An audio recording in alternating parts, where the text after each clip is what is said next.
Hello, it's great to see you again today.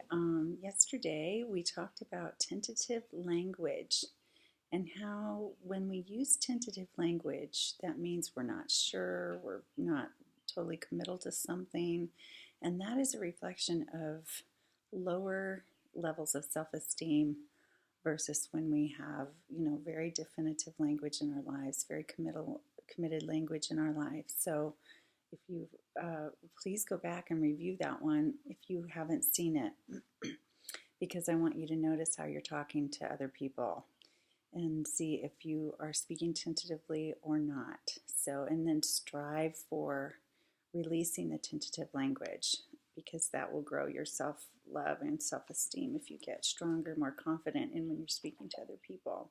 We also talked about body self-care, which is one of the 6 areas I will be talking about self-care over the next few days and so forth.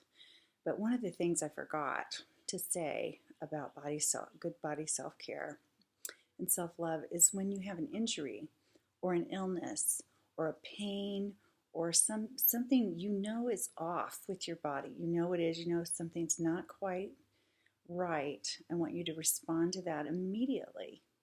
Like, don't suffer for days, weeks on end. When we really love and care for ourselves, we respond to our needs quickly and take care of it. Now, that could mean many things. That could mean just stopping and kind of,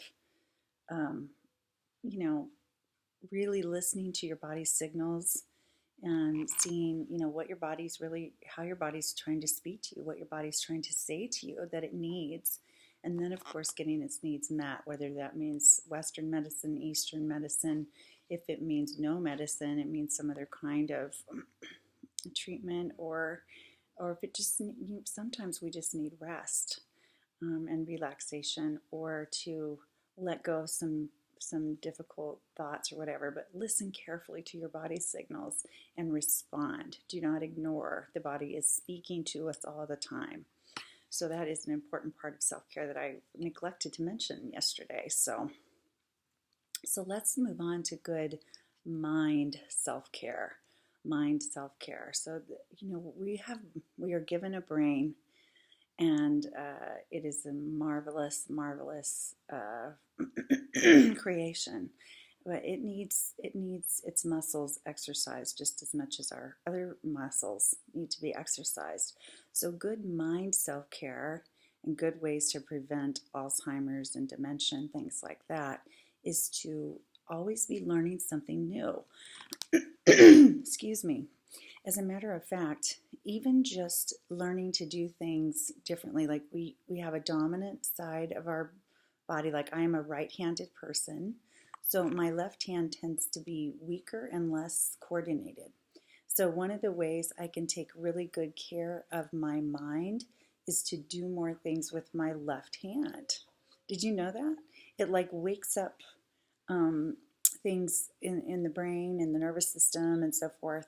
And so it's actually good exercise for the brain to help your body think differently and move more with your less dominant side. So that's one way to do good mind self-care. Another way is to be a reader, be a writer, do puzzles, any kind of critical thinking. But reading is one of the best things that you can do. And then play memory games with yourself, like memorize songs, memorize poetry, and share those things that you're memorizing with other people. Another wonderful thing about the mind is to really open your mind to other people's perspectives. Listen carefully to other people and their perspectives, especially if they're different from your own. You don't have to agree, you don't have to disagree, you don't have to say anything, but just be open to other perspectives. And maybe you'll read about other perspectives or view other perspectives on things or have conversations. Whatever way, all of this, it stimulates the mind when we open it to things we haven't thought about before.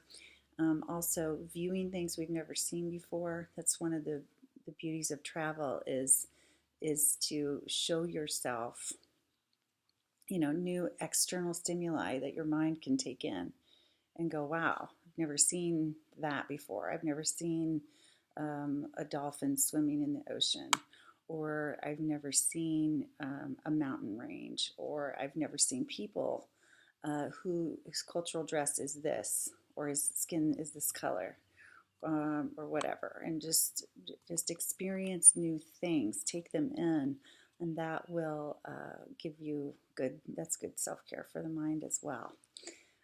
So anyway, think of ways that you can really cater to your mind, and ways you can stimulate your mind more. And then please feel free to go back and review videos you may have missed this week about self-care, self-love, and let's get that number up.